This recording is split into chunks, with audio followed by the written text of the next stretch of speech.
Côte d'Ivoire, Mali. Tout ça pour ça. L'arrivée de ces hommes en uniforme de Côte d'Ivoire sur notre territoire national le 10 juillet nous a tous pris par surprise. Et je remercie d'ailleurs et salue la mission qui a fait l'effort de transparence en répondant à beaucoup de questions que nous avons soulevées. Mais je crois que cette question a été aussi un réveil brutal pour le Mali. Un réveil brutal parce que nous avons pensé qu'un détachement de forces étrangères ne peut pas arriver sur le territoire malien sans information préalable, sans accord du gouvernement, sans pouvoir communiquer la liste de matériel. Et nous comprenons que ce contingent n'a absolument rien à voir avec ni le contingent régulier des Nations Unies, ni les éléments nationaux de sécurité qui sont indiqués ici et là. Et dès lors que cette présence est jugée illégale, elle est donc attentatoire à la souveraineté de l'État malien, comme à la sûreté de l'État malien. C'est pourquoi un certain nombre de mesures ont été prises. Et je crois que la façon dont ces choses se sont passées, et vu que la Côte d'Ivoire, en tout cas, a indiqué qu'elle était venue sous couvert des Nations Unies, a suscité beaucoup d'interrogations et beaucoup d'appréhension de notre part. Et je crois que nous, avec les Nations Unies, nous reconnaissons qu'il y a un certain nombre de dysfonctionnements qui nous amènent à pouvoir mettre en place un certain nombre de procédures et de protocoles qui nous permettent vraiment d'avoir la confiance et la fiabilité nécessaires sur ces opérations. Donc il y a eu plusieurs dysfonctionnements que nous avons relevés sur la question de ces équipes nationaux de soutien. D'abord, je crois que si on regarde les règles même des Nations Unies, c'est que les équipes nationales de soutien sont déployées en soutien au contingent des pays en question. Et les contingents ivoiriens sont à Mopti, ils sont à Tombouctou, et ils ne sont pas déployés. Là-bas, ils sont plutôt déployés à Bamako. Ce qui est une première entorse que nous avons soulevée. Et d'après les informations qui nous sont parvenues aussi de la part des Nations Unies, il se trouve qu'on n'a pas d'informations sur le lien contractuel entre le contingent ivoirien, en tout cas où les soldats qui sont arrivés, et la troupe allemande. Bon, ça aussi c'est vraiment une difficulté. C'est quelque chose qu'il va falloir régler parce que cela veut dire qu'on n'a même pas de cadre légal clair entre la compagnie aérienne en question, les forces ivoiriennes et la mission des Nations Unies. Et troisième élément qui a été aussi souligné, les équipes nationales de soutien sont prises en charge pas par les Nations Unies mais par le pays qui les envoie. Et dans les cas de figure, on se rend compte que cette force est payée par une partie tierce, même une société privée. Et même s'ils étaient payés par les Allemands, je crois que ceci constitue une entorse par rapport aux règles des Nations Unies. Et l'autre question, je crois qu'il y a aussi un certain nombre d'éléments et de formalités, parce que les équipes nationales de soutien, je tiens à préciser devant vos caméras, ont essentiellement une tâche administrative et une tâche de soutien logistique. S'ils doivent avoir des armes, ça doit être des équipements individuels de protection et non des armes de guerre. Je crois que dans le cas de figure, ça veut dire qu'on est sorti totalement de tout ce qui peut s'approcher à ça, même si c'était le cas. Mais je dois dire que malgré tout ce qui s'est passé, je crois que la question touche aux relations entre le Mali et un pays voisin, frère. Cette question, je ne vais pas aller plus en détail dans la définition ou la qualification de ce qui s'est passé, puisque la justice malienne est saisie. Elle fera son enquête. Nous souhaitons que les Nations Unies et toutes les parties prenantes puissent nous aider à élucider ce qui s'est passé par rapport à cela. Mais en parallèle à ce processus judiciaire, le Mali a toujours indiqué qu'il était ouvert aussi pour le dialogue, pour un règlement pacifique, parce que nous voulons entrer en guerre avec aucun pays voisin par rapport à cela. Et c'est dans ce cadre-là que je dois dire que le Mali a été doublement sollicité dans cette affaire.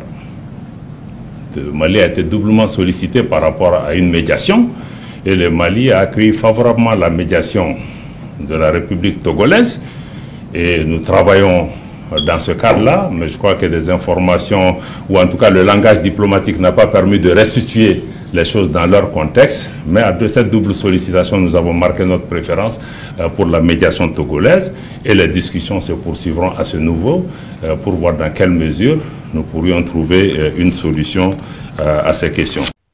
Gaspard Dieudonné Ouattara, alias le Chameau, tout puissant monarque en terre des Burnis, était monté sur ses ergots pour réclamer sans délai la libération des soldats ivoiriens détenus au Mali pour mercenariat.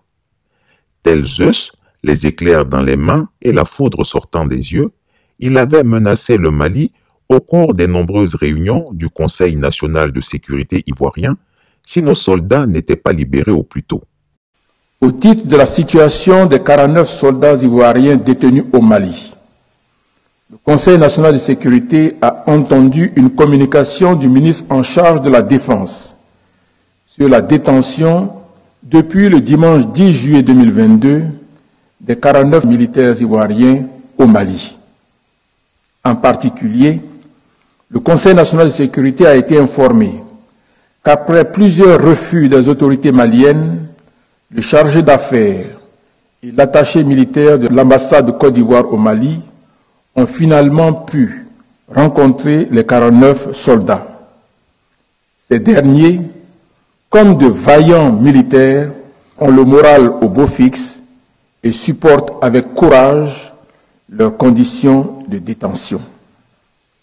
Le Conseil national de sécurité déplore toutefois le fait que les autorités de la transition du Mali continue de détenir ces soldats de façon arbitraire en dépit de toutes les explications et preuves fournies par les autorités ivoiriennes pour attester du caractère légal et régulier de leur mission.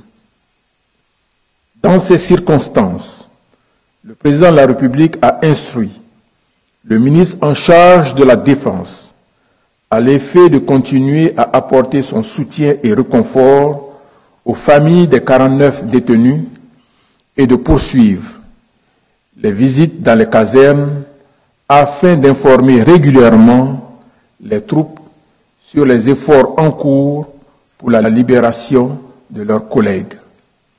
Le président de la République a également instruit la ministre en charge des Affaires étrangères à l'effet d'informer largement la communauté diplomatique en Côte d'Ivoire sur la situation de nos militaires détenus au Mali. Dans cette épreuve, le président de la République félicite les forces de défense et de sécurité pour la sérénité affichée et le soutien exprimé à l'endroit de leurs frères d'armes. En outre, le président de la République félicite les Ivoiriennes et les Ivoiriens pour l'élan de solidarité manifesté à l'endroit de nos soldats injustement arrêtés au Mali. Le président de la République exprime par ailleurs ses vifs remerciements au président de la République togolaise, son Excellence Faure Gnassingbé, pour sa médiation et pour toutes les initiatives qu'il entreprend en vue d'une résolution diplomatique de ce malentendu entre la Côte d'Ivoire et le Mali.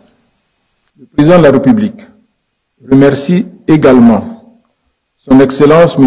Umaro Sissoko Embalo et président en exercice de la conférence des chefs d'État et de gouvernement de la CEDEAO, son Excellence M. Macky Sall, président de la République du Sénégal et président en exercice de l'Union africaine, ainsi que son Excellence Mme Amina Mohamed, vice-secrétaire générale des Nations Unies, pour leur solidarité et leur implication en vue de la libération des militaires ivoiriens. Enfin, le président de la République tient à exprimer à nouveau sa solidarité et son soutien aux familles des détenus.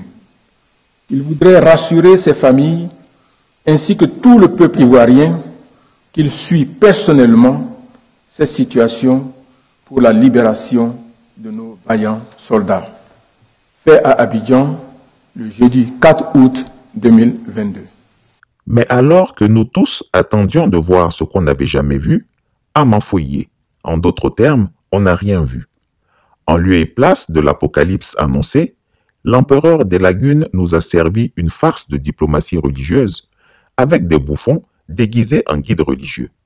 Et comme il fallait s'y attendre, la magie n'a pas opéré et nos yeux n'ont pas été éblouis. Amanfoye. Vous savez, le premier président de notre pays, son Excellence président Félix Houphouët-Boigny, avait coutume de dire que le dialogue était l'âme des forts. En ce qui concerne la situation de nos soldats, la Côte d'Ivoire a privilégié le dialogue. Le président du Togo s'est porté volontaire pour assurer une médiation et les discussions sont en cours donc, concernant le sujet de nos 49 soldats. Ce que je peux dire à l'endroit des familles, c'est de faire confiance en l'État, de faire confiance au chef de l'État. Vous savez, quand notre pays s'est battu pour que des citoyens qui avaient décidé de s'exiler puissent rentrer en toute sécurité, il n'y a pas de raison que ce pays ne se batte pas avec la même énergie pour que ses fils et ses filles en mission officielle ne regagnent donc leur pays. Nous pouvons les assurer que tout est mis en œuvre pour que nos soldats rejoignent leur famille, rejoignent leur patrie, rejoignent leur pays. Mais nous avons privilégié la négociation et c'est ce que nous faisons. Ce sera peut-être long, mais ce qu'il faut savoir, c'est qu'il faut faire confiance en l'État et un dénouement heureux sera obtenu pour que ces soldats rejoignent donc leur famille. Nous avons été invités le jeudi dernier à Lomé pour une séance de clarification, pour expliquer à nos frères maliens dans quel contexte nos soldats se sont retrouvés au Mali. Je voudrais féliciter le général-chef d'état-major des armées pour la clarification qui a été apportée pour exprimer aux uns aux autres, à la délégation malienne, quelle était la mission de ces 49 personnes. Je pense que de ce point de vue, nous nous sommes bien compris. Je voudrais demander aux familles de faire confiance au chef de l'État. Il est vrai que nous avons, nous, à notre niveau, déployé des efforts pour essayer de faire en sorte que les choses rentrent dans l'ordre. S'ils ne sont pas encore parvenus, mais le chef d'État de son côté fait la même chose. Et je peux vous assurer que très bientôt, nous pourrons arriver à des résultats satisfaisants. À côté de cela, il a reçu en audience la plupart des ambassadeurs européens présents en Côte d'Ivoire pour leur expliquer que le Mali était le mal incarné et qu'il fallait que l'Union européenne l'aide à combattre cette junte et à l'écraser militairement, ou à tout le moins l'aider à asphyxier économiquement et financièrement ce pays et ses dirigeants par une nouvelle batterie de sanctions internationales. Un pays ami et des populations frères et sœurs, par conséquent, il n'est pas question pour nous de nous engager dans une quelconque tentative de déstabilisation. Vous dites de faire la transparence, je pense que c'est les Nations Unies qui doivent faire la transparence totale dans cette affaire et c'est pour cela d'ailleurs que j'ai eu un entretien avec Madame la vice-secrétaire générale, Madame Amina, le mardi dernier et tout le monde regrette cette situation et je pense qu'il faut qu'il y ait un dénouement rapide. Là encore, rien du tout, puisque les dirigeants de la transition malienne ont été invités à se rendre à l'ONU pour y prendre la parole devant le Forum des Nations libres. Qu'à cela ne tienne, lui, l'un des dieux de l'Olympe, ne pouvait pas abdiquer devant ses petits soldats et il allait leur montrer ce qu'il n'avait jamais vu. Il décida alors d'effectuer une visite au pape pour le convaincre que c'était lui, Alassane Dramane Ouattara, qui était le dernier rempart contre l'intégrisme islamiste au sud du Sahel, et en profita pour effectuer une pseudo-conversion au catholicisme. Par cet acte, il avait accepté de se faire rebaptiser Gaspard Dieudonné Ouattara. Auréolé de son nouveau nom, il s'est rendu aux États-Unis où il a rencontré le maire de New York et le secrétaire général de l'ONU. Il s'est exprimé à la tribune des Nations Unies et a pris part à une rencontre de la CEDEAO convoquée à sa demande pour imposer aux autorités maliennes la libération des mercenaires ivoiriens. Malheureusement, dans ce contexte de lutte contre le terrorisme, 46 soldats ivoiriens déployés en qualité de 8e détachement de l'élément de soutien national, NSE, au sein de la MINUSMA au Mali, ils sont injustement détenus depuis le 10 juillet 2022. J'appelle à nouveau à leur libération sans délai. Mon pays encourage les autorités maliennes à concentrer leurs efforts sur la lutte contre le terrorisme et à mettre en œuvre de façon résolue les différentes étapes du chronogramme de la transition, ainsi que les réformes politiques et institutionnelles en vue des élections présidentielles prévues en février 2024 pour le bien-être du peuple malien. Mais tout comme les initiatives précédentes, la montagne a accouché d'une souris, Amanfoye. Je saisis cette opportunité qui m'est offerte pour remercier chaleureusement notre respecté aîné, son Excellence le Président Alassane Dramane Ouattara, pour les sages et éclairés conseils qu'il nous a prodigués dans son allocution mémorable à cette 77e session de l'Assemblée générale des Nations unies. Je voudrais le rassurer que les autorités de la transition malienne n'ont d'autres objectifs que de faire des réformes politiques et institutionnelles avant d'organiser des élections, tout en luttant obstinément contre le terrorisme. Ces réformes permettront d'améliorer la gouvernance et toutes les dispositions seront prises pour que la démocratie malienne soit la plus enviée au monde. Dans ce chantier, nous prêterons une attention particulière au troisième mandat, qui ne sera pas possible. Le troisième mandat pour un public moins averti consiste pour un président de la République d'effectuer une manœuvre en 4 temps, en vue de conserver le pouvoir pour lui seul et son clan. Premier temps, presque en fin de second mandat, donc en principe non rééligible, il s'agit pour le président de la République sortant de déclencher une révision constitutionnelle de manière non consensuelle. Deuxième temps, au cours de cette révision constitutionnelle, le président de la République sortant modifiera quelques dispositions constitutionnelles. Troisième temps, une fois la nouvelle constitution adoptée, sur fond de crise politique naturellement, le président sortant devient candidat en violation de la limitation du nombre de mandats à 2. Sa candidature est alors justifiée par l'adoption de la nouvelle constitution et le prétexte est tout trouvé. La limitation du nombre de mandats à 2 concernait l'ancienne constitution. Par conséquent, il est candidat au regard de la nouvelle constitution adoptée. Quatrième temps, une farce électorale est organisée. Forcément, il remporte les élections et s'ensuit une chasse impitoyable aux opposants politiques, dont certains sont arrêtés, d'autres s'exilent et d'autres assassinés.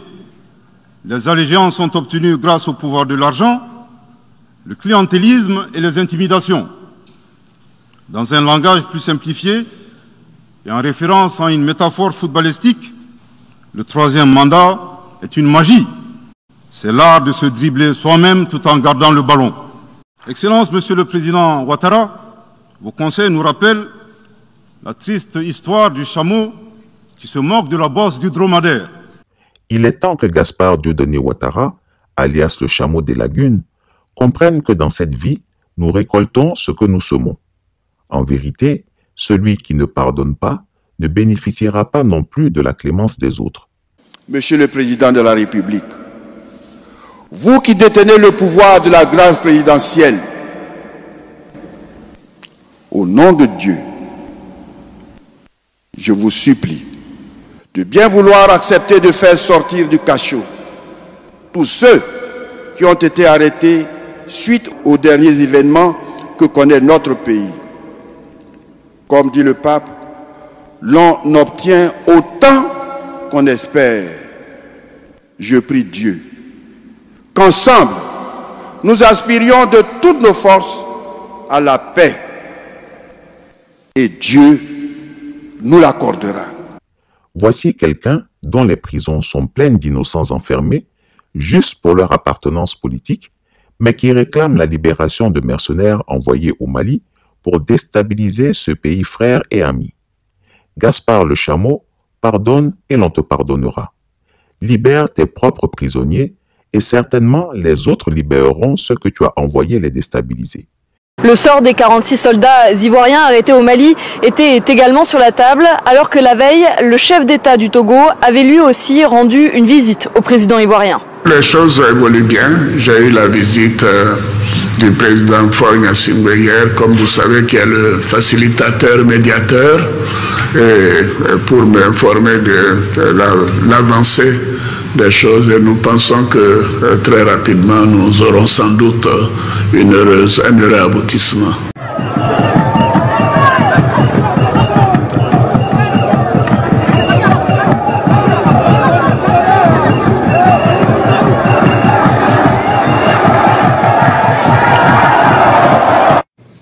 Donc tout ça, pour ça.